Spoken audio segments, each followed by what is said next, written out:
Y'all, there is a lot going on in the book community right now, so we're gonna talk about it. Specifically in this video, we are gonna talk about the whole Lightlark controversy thing that's going on. And before we get started, this is not gonna be a hate video. This isn't gonna be something to just drag down an author or anything like that. If you have strong opinions about it, that's totally okay, but this isn't gonna be a place where we're just gonna tear down an author or anything like that. I just wanted to put that disclaimer there because some people are very, very passionate about this, and I just want to talk about it, kind of give people what I know from doing some research about everything, and kind of just hear what everyone's thinking about it. If you don't know what I'm talking about, basically an author named Alex Aster went super viral on TikTok promoting her new book, Lightlark. People have recently received their arcs, and it is a little bit, there's a lot going on there. I mean, like, this book was so big, the cover reveal was in Times Square. And I don't think I've heard of that happening before, but not like recently, and not like about a book that I just like discovered from TikTok. So like I said, this is gonna be pretty neutral about everything. I'm gonna keep emotions out of it as much as possible and just kind of open the floor to let people discuss how they're feeling. But again, I don't want anyone just like openly hating on this person. Also, I'm really not someone who wants to get mixed up in drama. However, this whole thing kind of fascinated me with just how everything is working out. I think it's kind of those it's one of those 1 in a million situations where you've just never really heard of something like this before. At least I haven't in the recent years.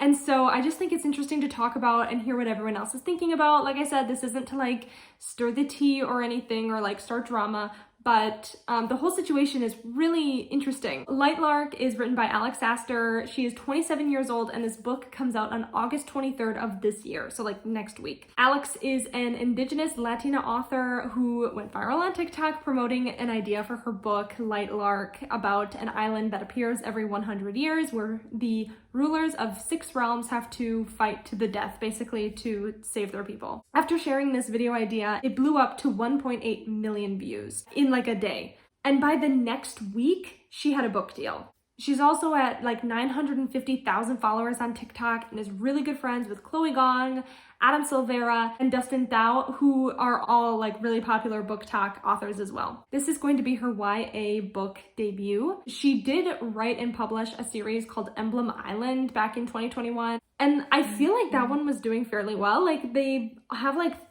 3 or 4 star ratings on Goodreads, and it's a middle grade series. And these videos have also gone viral on TikTok multiple times. So just to like give you that understanding of like, she kind of had an audience to begin with as well when having this idea and promoting this book. So like, what is going on with this whole situation? In an interview that Alex did, she talks about how before Lightlark came into being, she was dropped by her agent because instead of writing new books, she just kept coming back to Lightlark, and the agent was just like, nah, I'm out of here, and didn't really want to work with her anymore because publishers were saying that Lightlark didn't have a place in the market and that no one wanted to read a book like it. And so the TikTok was kind of her way of being like, do people want to see this? And, you know, is there a community out there for it? And clearly there was. There was a lot of people who were interested in reading this book. She had been promoting it as Hunger Games meets ACOTAR, but specifically ACOTAR with a diverse cast and people of color, as that is one of the main things that people who don't like Sarah J. Maas's work is that it's all very white and not very diverse. And so this book would be written by an author of color who would be writing people of color in the book. And that was a really, really popular idea because a lot of people like the romance in ACOTAR and love the kind of dystopian idea of the Hunger Games, and those two things in one. I think everyone was just kind of like, oh wow, this is gonna be amazing. From what I've read in the reviews, the main character is kind of a like Feyre if she was a temptress, and the main love interest is kind of like an off-brand Rysand, whatever his name is. But mind you, like, there's still like a 500+ year age gap here, so that trope hasn't gone anywhere. She also talks a lot about how she's been wanting to be a published author since she was 12, and she had 6 other books rejected before this one finally taking off. But this kind of is interesting to me because she has this middle grade series that has won awards and is doing fairly well, but when she's posting on her TikTok, she kind of makes it sound like this is her only debut, like the only book that's been published. And I don't know if anyone else has watched her TikToks. Like I understand, because it's her YA debut, and I do understand that. And obviously this is probably a bigger deal to her, and I get that, but I just am like confused because it seems like she's saying that she wasn't published before, but she was. I don't know. I'm a little confused on that front.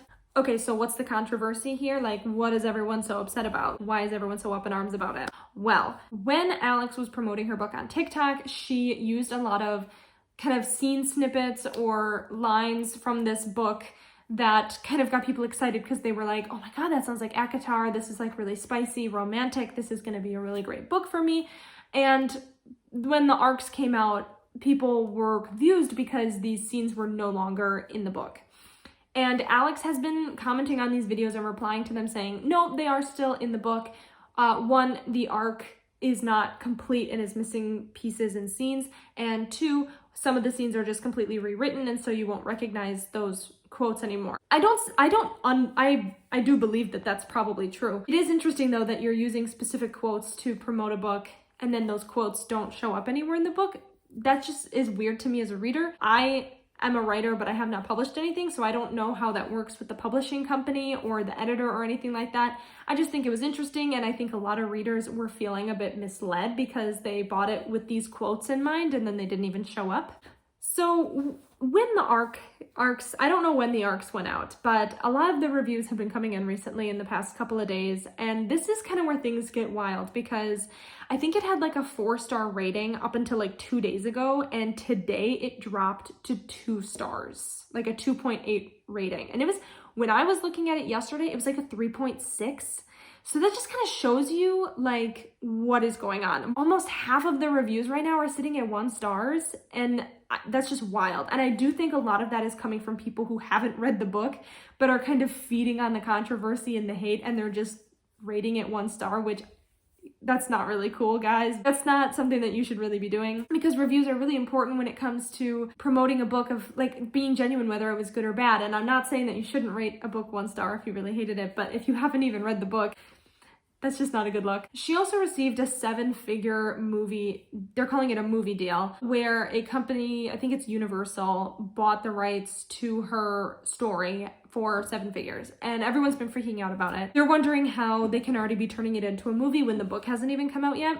And I've had a couple people explain this to me, and it all makes sense now. Studios will buy the rights to a book that they think might go big and become super popular, so that when it does really well, they can feed off that profit and make the movie right away before it gets too hyped and then it's too expensive for the studio to buy it. So she doesn't actually get that money right away. She'll get like a percentage of it up front, and then when they decide to move forward with the movie and they film it, then she gets the rest of that money. So I think people were confused about that.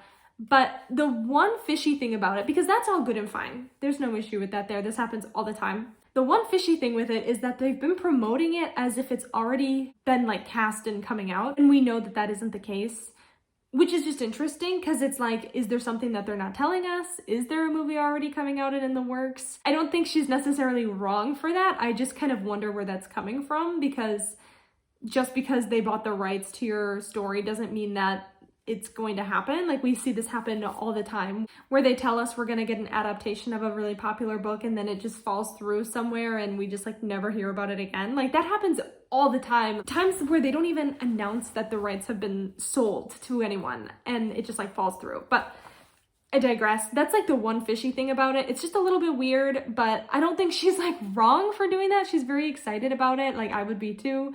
So I don't know. Here are the other things that I know about what's going on.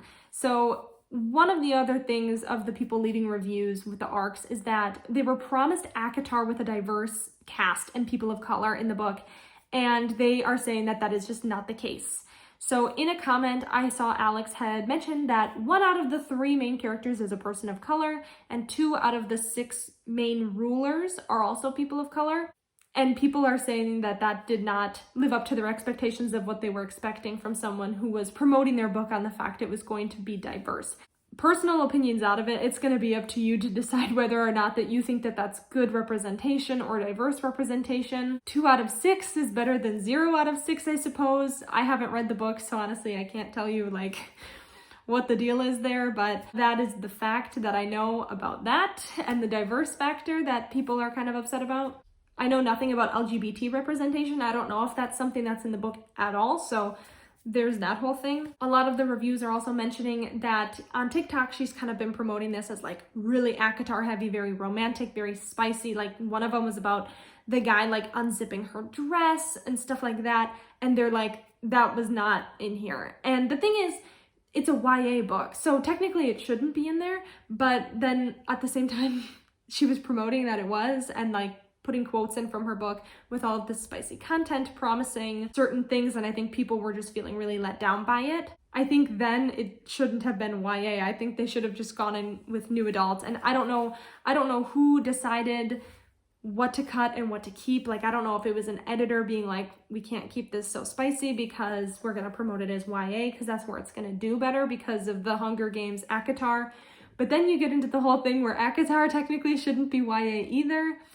I don't know. I think there's something going on there. But again, I don't know if we can put that on the author necessarily, if it was taken out by the publisher or the editor or who knows what. However, I do understand fans being like, this was really misleading, because in a way, yeah, it was. She has been saying though that the arc is not with all of the content. It's not like the finished final copy book. There's also going to be like a Barnes & Noble exclusive edition with like extra chapters or like 1 extra chapter. I don't know. It just seems, I don't know. It's just interesting. I just think people are feeling really cheated out of it. She's also saying that all of those scenes are still in the book, just reworded. I think I mentioned that before, but yeah, it's just an interesting thing going on there. This is from a review just talking about what specific tropes were mentioned in her TikToks that were just not present in the book, and I'm gonna take this from them because they actually got to read the book. This is straight from their review. The trope that readers were promised was enemies to lovers so intense they actively tried to kill each other until they finally give up and hook up against the wall. And the reviewer is saying that he was interested in her from page 1 of them meeting. They didn't try to kill each other at all, and there were no enemies to lovers in a so-called love triangle. One of the most popular quotes on her TikTok page was about an angry confession of love, which was, "What about the game?" And the first yells exasperated, "I don't care about the fucking game anymore, I care about you." And that just never happened apparently. And then how the villain gets the girl, and basically the reviewer is saying he's not a villain, but okay, none of the people in this book are really villains. So I think that's just a few things where people were kind of feeling cheated out of this like enemies to lovers romance, and I think it was just a lot more watered down than people were expecting it to be. There was also some weird stuff going on with Alex's editor in a Reddit thread, and honestly, I do not understand enough about that to like comment on it, but apparently it was just not a great look. So then we get into this whole thing where like hate begets hate, and people started speaking out about this book, and because they were feeling cheated and they were upset and everything, which is okay. I understand, especially if you got an arc and like you're being asked for a review, you should be honest about it. That's totally fine. But then we have these people who are just festering in that hate and that anger, and now people are spreading rumors and saying some really hurtful things, and people were saying that she's an industry plant, and both Victoria Aveyard and Alexa Dunn have spoken out about this and have just been like, that's literally not how it works in this industry. Like, you can't, that's not a thing.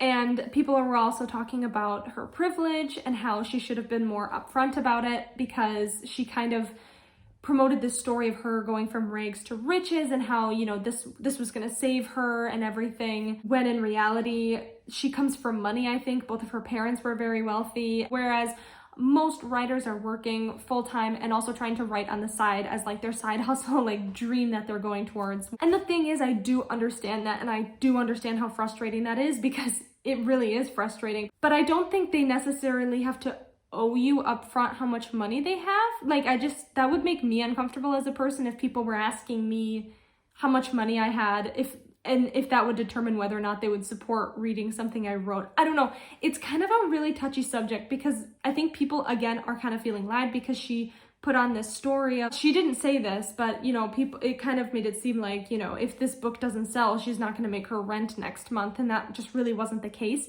And I do understand that, because in a way that does kind of make you feel cheated out of it. Like, maybe it was kind of a shitty thing to do, but at the same time, I don't think she lied to people. I just think she just never talked about it. A lot of reviews are also saying the language is very juvenile and just not really well thought out and very disorganized, and that the plot doesn't really make sense. Personally, I can't comment on it because I haven't read that book, but that's just a very much ongoing thing.